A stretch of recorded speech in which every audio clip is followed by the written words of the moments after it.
नमस्कार दोस्तों, कैसे हैं आप सब। आशा करता हूं आप सब बढ़िया होंगे। इस लेक्चर में हम असामान्य मौलिक द्रव्यमान के बारे में पढ़ेंगे। पिछले लेक्चर में हमने परासरण व परासरण दाब के बारे में डिटेल से पढ़ा था। ये टॉपिक इस यूनिट का लास्ट टॉपिक है और इसके बाद मैं आपको इस यूनिट से रिलेटेड न्यूमेरिकल क्वेश्चन के लिए एक अलग से वीडियो बनाकर अवेलेबल करवाऊंगा। तो हम ले रहे हैं आज का टॉपिक असामान्य मौलिक द्रव्यमान। देखो, जब हम विलेय को विलायक में घोलते हैं तो हो सकता है कि विलेय का संगुणन हो जाए, यानी विलेय के दो अणु आपस में बंध द्वारा जुड़कर एक डाइमर बना सकते हैं। सेकंड, यदि हम विलेय को विलायक में घोलते हैं तो विलेय का आयनन हो सकता है।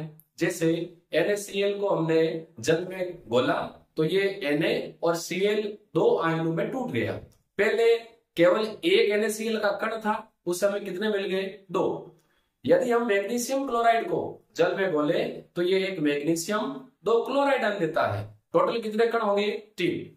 तो जब विलेय को विलायक में घोलते हैं तो विलेय का संगुणन हो सकता है, विलेय का वियोजन हो सकता है। इसके कारण कणों की संख्या कम या अधिक हो जाती है। परिणाम स्वरूप मौलिक द्रव्यमान सामान्य मान की तुलना में कम या अधिक हो जाता है। ऐसा मौलिक द्रव्यमान जो सामान्य मान की तुलना में कम या अधिक हो, असामान्य मौलिक द्रव्यमान कहलाता है। तो देखो, हम शुरू से बात कर रहे हैं विलेय को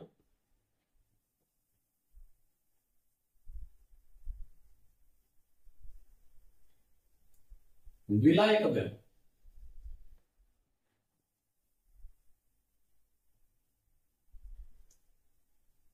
घोलने पर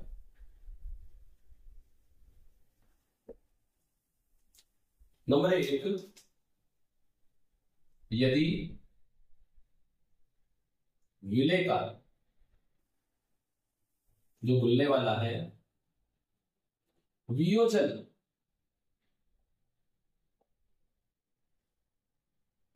या आयनन हो जाए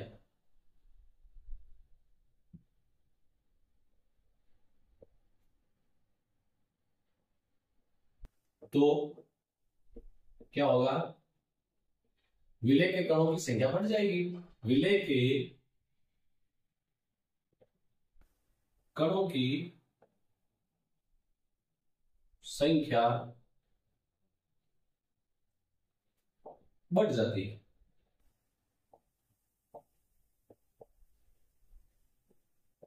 और जब विलेय के कणों की संख्या बढ़ेगी तो मौलिक द्रव्यमान कम हो जाएगा। एग्जाम्पल की बात कर रहे हैं, जैसे हमने NaCl को वाटर में डिसोल्व किया, ये एक Na प्लस और एक Cl माइनस में ब्रेक हो गया। कुल कितने कण मिले हमें? दो। मैग्नीशियम क्लोराइड की बात करें तो ये एक देगा मैग्नीशियम आयन और दो देगा क्लोराइड आयन। कितने कण हो गए? 3। पहले NaCl एक कण था और जैसे ही इसको विलायक में घोला आयनन के कारण दो कण हो गए। मैग्नीशियम क्लोराइड पहले एक था, आयनन के कारण कण कितना हो गए? 3। तो जब आयनन या वियोजन होगा तो विलेय के कणों की संख्या बढ़ जाएगी। सेकंड क्या है? यदि विलेय का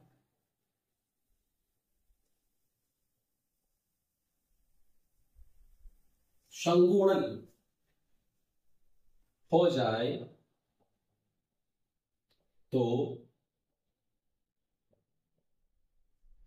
विलेय के कणों की संख्या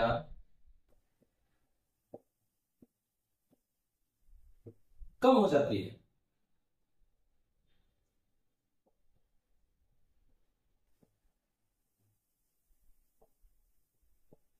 फॉर एग्जाम्पल, जैसे यदि हम एसिटिक अम्ल को बेंजीन या एप्रोटिक विलायक में घोले तो एसिटिक अम्ल के दो अणु हाइड्रोजन बंध द्वारा जुड़कर डाइमर बना लेते हैं। पहले दो थे और उसके बाद कितने हो जाते हैं? एक। जैसे बेंजीन में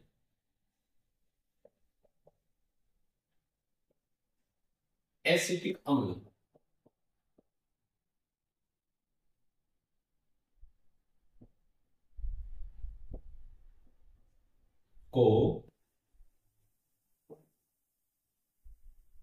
गोलने पर दो अणु किसके, एसिटिक अम्ल के हाइड्रोजन बंध द्वारा जुड़कर डाइमर द्विलक बना लेते हैं।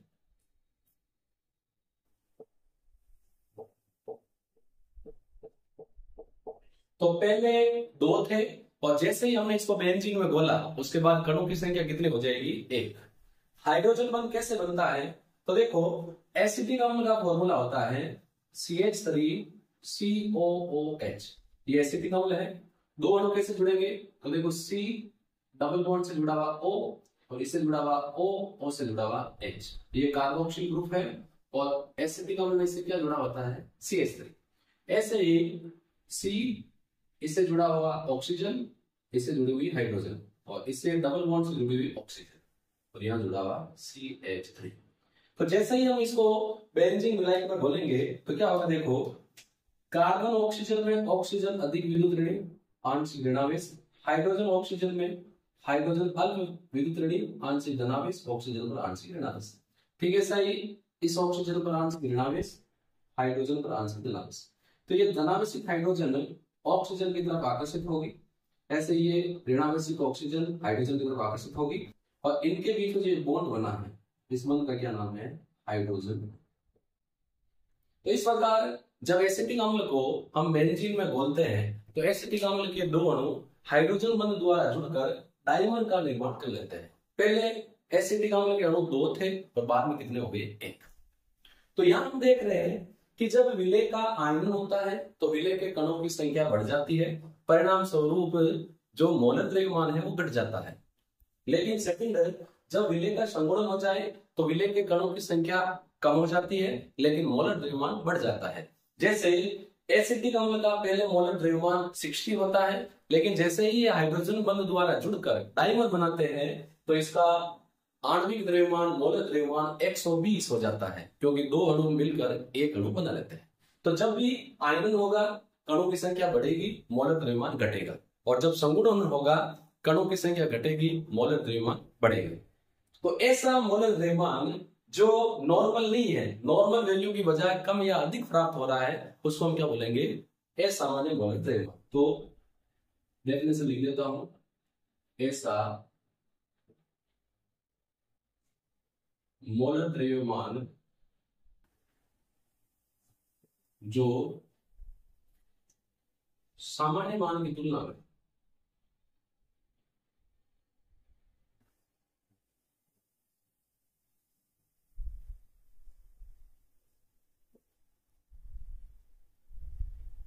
कम या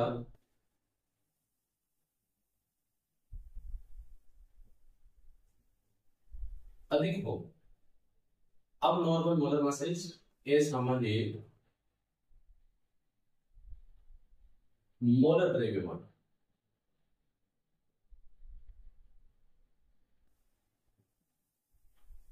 कहलाता है।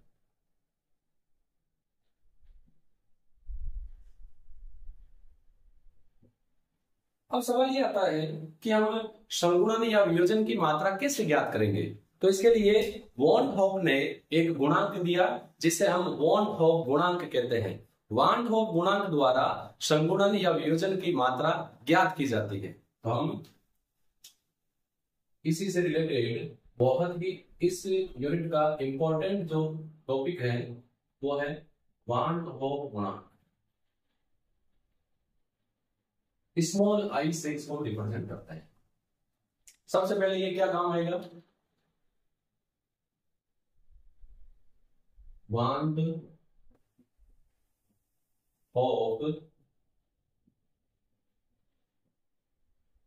गुणांक द्वारा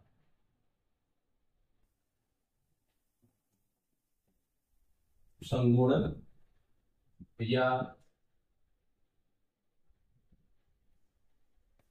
वियोजन की मात्रा ज्ञात की जाती है।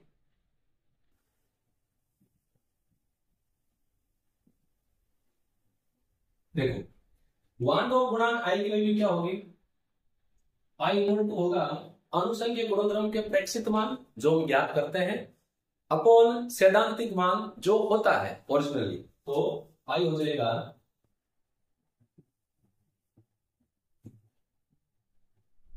अनुसंख्यक गुणधर्म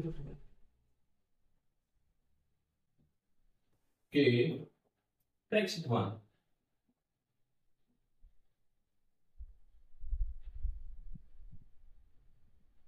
अपॉन हो जाएगा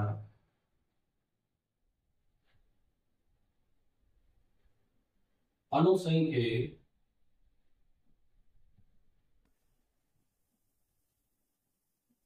गुणधर्म के सैद्धांतिक मान।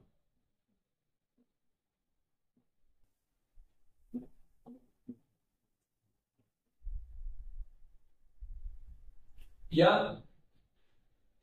आई इक्वल टू हो जाएगा संगुणन या वियोजन के बाद कणों की संख्या।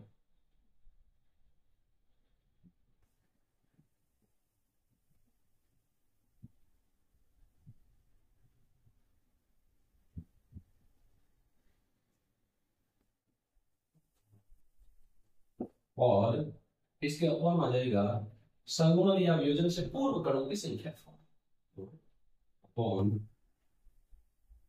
संगुणन या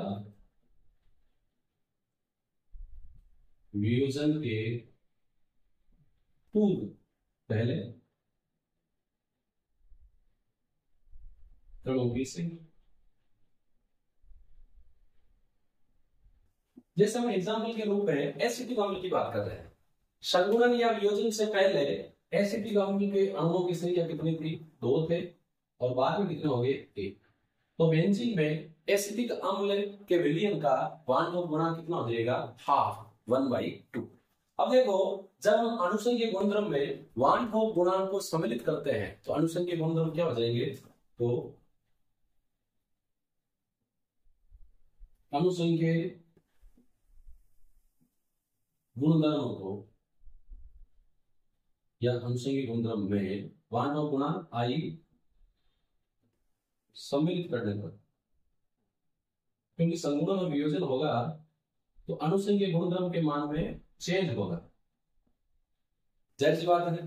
तो अपने वाष्प दाब का अपेक्षित अवनमन क्या हो जाएगा, P naught minus P S upon P naught equals to I into X A, ये अनुसंख्यक गुणधर्म। उसके बाद क्वथनांक अवयव delta T B equal to I into K B into A, हिमांक अवनमन delta T F equal to I into K F into A, और प्रश्न दाब हो जाएगा पाई बराबर आई इंटू ए सी आर। ये अनुसंख्यक गुणधर्म की वैल्यू तब है जब हम इसमें वान ऑफ गुणांक को शामिल कर लेंगे। अब देखो यदि वान ऑफ गुणांक आई की वैल्यू 0 है तो संगुणन या वियोजन नहीं होगा।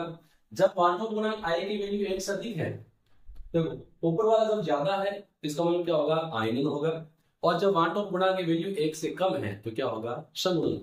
तो हम यहां लिख लेते हैं आई इक्वल टू 1, ये आई इक्वल टू 0 हो लगता है। सेकंड आई ग्रेटर देन 1, थर्ड आई लेस देन 1। जब आई की वैल्यू 0 होगी तो विलय का संगुणन, ना तो संगुणन होगा ना ही वियोजन, क्योंकि पहले और बाद में जब बराबर है तभी 0 आएगा, तो संगुणन या वियोजन नहीं होगा। सॉरी, हम यहाँ 0 की जगह कितना कर लेते हैं, 1, क्योंकि मान लो पहले भी 1 था बाद में भी 1 था तो वैल्यू 1 आएगी। यदि आई की वैल्यू 1 से अधिक है तो कणों की संख्या बढ़ रही है तो विलय का वियोजन होगा, और जब आई की वैल्यू 1 से कम है तो विलय का क्या होगा, 0।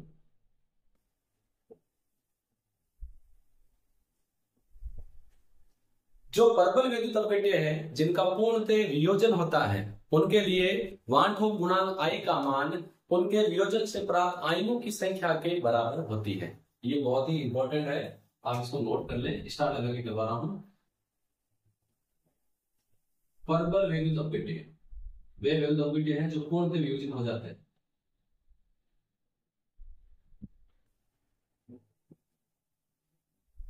प्रबल विद्युत अपव्यय के लिए आई का मान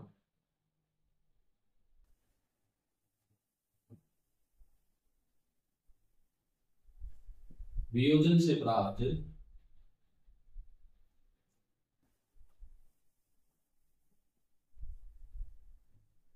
आयनों की संख्या के बराबर होता है।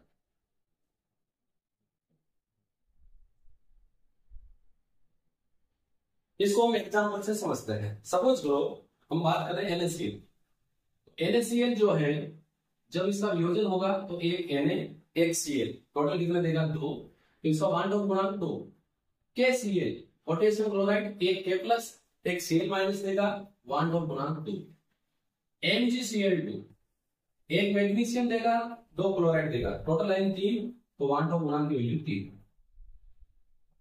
Al2SO43 एल्यूमिनियम सल्फेट, ये 2 एल्यूमिनियम 3 सल्फेट देगा, तो वान डॉट गुणांक 2 + 3 कितना हो जाएगा 5। ऐसे ही K4FeCN6 ये कॉम्प्लेक्स आयन देगा, 4 देगा पोटेशियम, 4 में से कितना हो जाएगा 5। तो जो प्रबल विद्युत अपव्यय है उनके वान डॉट गुणांक का मान वियोजन से प्राप्त आयनों की संख्या के बराबर होता है। अब हम वान डॉट गुणांक व संगुणन की मात्रा तथा वान डॉट गुणांक व वियोजन की मात्रा में संबंध पढ़ेंगे। थोड़ा बोल सकते हैं।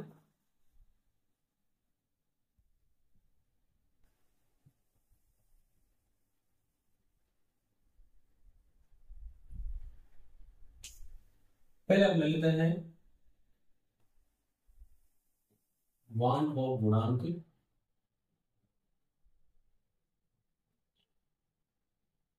आई व संगुणन की मात्रा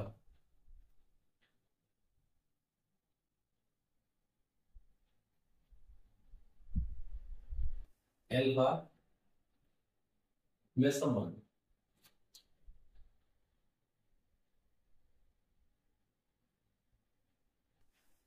सपोज करो विलेय का एक मोल विलायक में घुला हुआ है और ये संगुणित होकर An अणु देते हैं।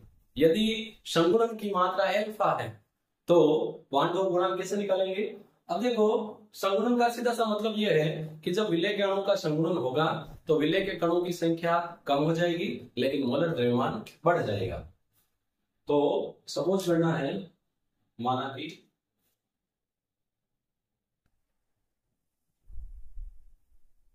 विलेय का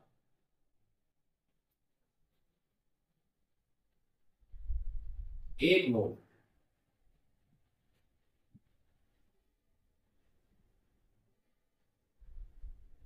विलायक में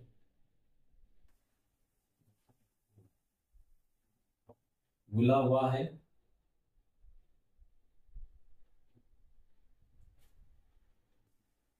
विलेय के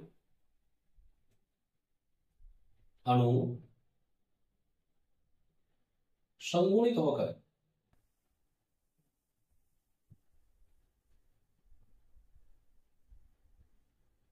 शामिल होकर An अणु बनते हैं।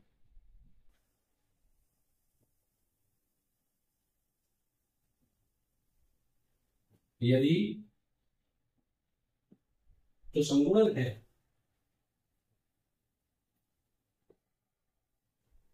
संगुणन की मात्रा एल्फा है तो देखो विलेय के Na अणु थे और ये जब संगुणित हुए तो इन्होंने एक अणु बना लिया An।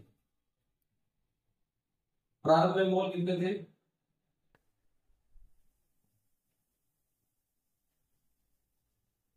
एक था, और ये संगुणन हुआ ही नहीं। तो सुनिए, जब सम विस्थापित हो गया तो क्योंकि अल्फा भाग संगुणित हो गया है तो पीछे कितना बचा, एक था, एक में से अल्फा निकाल लो, ये बच गया। अब ये जो अल्फा है, ये अल्फा जो संगुणन की मात्रा है, ये एन अणुओं की संगुणन की मात्रा है। तो एक की कितनी होगी, तो हम अल्फा को एन से डिवाइड कर रहे हैं। अब देखो, विलेय के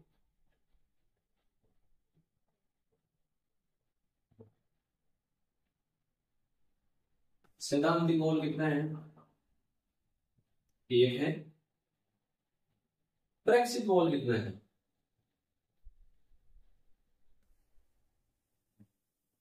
दोनों को जोड़ दो, 1 minus alpha plus alpha upon, ये प्रेक्षित मोल। अब हम बात करेंगे वांटो गुणांक की। तो वांटो गुणांक क्या होता है, आई बराबर विलेय के प्रेक्षित मोल डिवाइडेड बाय विलेय के सैद्धांतिक मोल।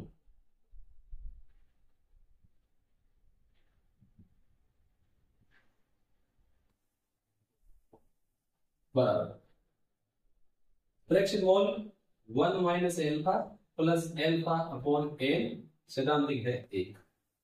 तो ए का भाग भी यही आएगा। तो अपने आई बराबर हो गया 1 minus alpha plus alpha upon N.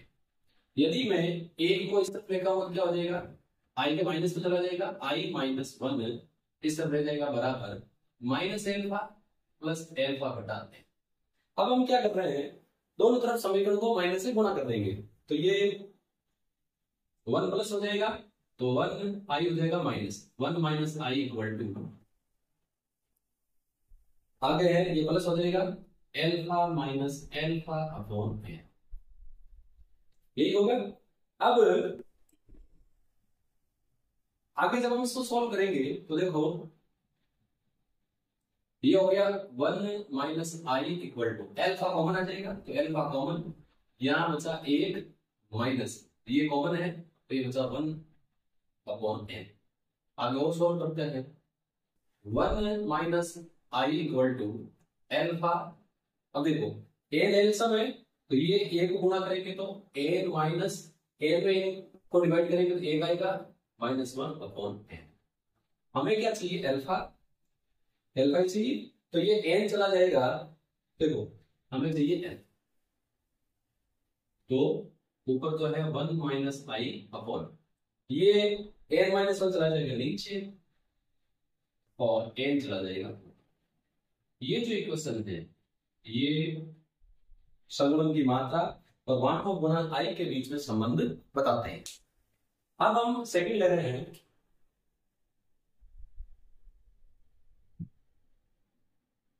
वांटो गुणांक आई व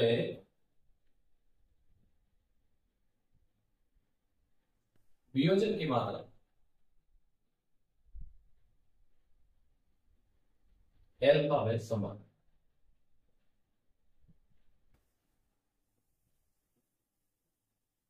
सपोज करो विलेय का एक मोल घुला हुआ है और विलेय के अणु वियोजित होकर एन ए अणु देते हैं।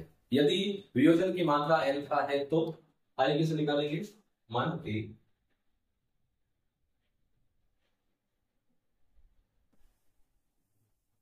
विलेय का कितना मोल घुला है, विलेय का सिंगल मोल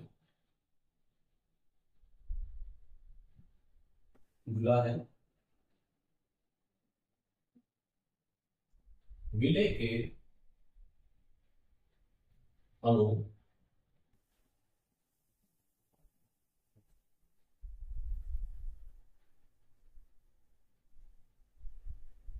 वियोजित होकर एन ए अणु देते हैं।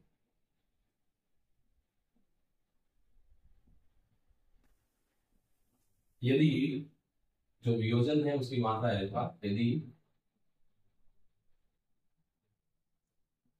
वियोजन की मात्रा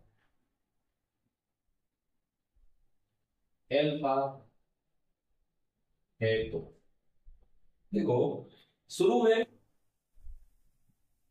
एक अणु था, बड़े अणु थे, ये टूट कर एन अणु दे रहा है। जैसे KCl था तो टूट कर एक K+ एक Cl- दे रहा है। तो प्रारंभ में जब स्टार्ट किया था उस समय मोल कितने थे? विलय का 1 मोल था। इसका संघनन या वियोजन नहीं हुआ तो वियोजित होने वाले कणों की संख्या कितनी होगी? 0। अब क्योंकि इनके बीच में साम्य है तो साम्य में मोल क्या होंगे? एल्फा भाग आयनिक या वियोजित हो गया तो बचा कितना? 1 - एल्फा। अब ये जो एल्फा है ये एक अणु के वियोजन की मात्रा है। एक अणु की कितनी होगी? इसको हम गुणा कर लेंगे n से। अब देखो विलय के सैद्धांतिक मोल कितने हैं? ओरिजिनली कितने होने चाहिए?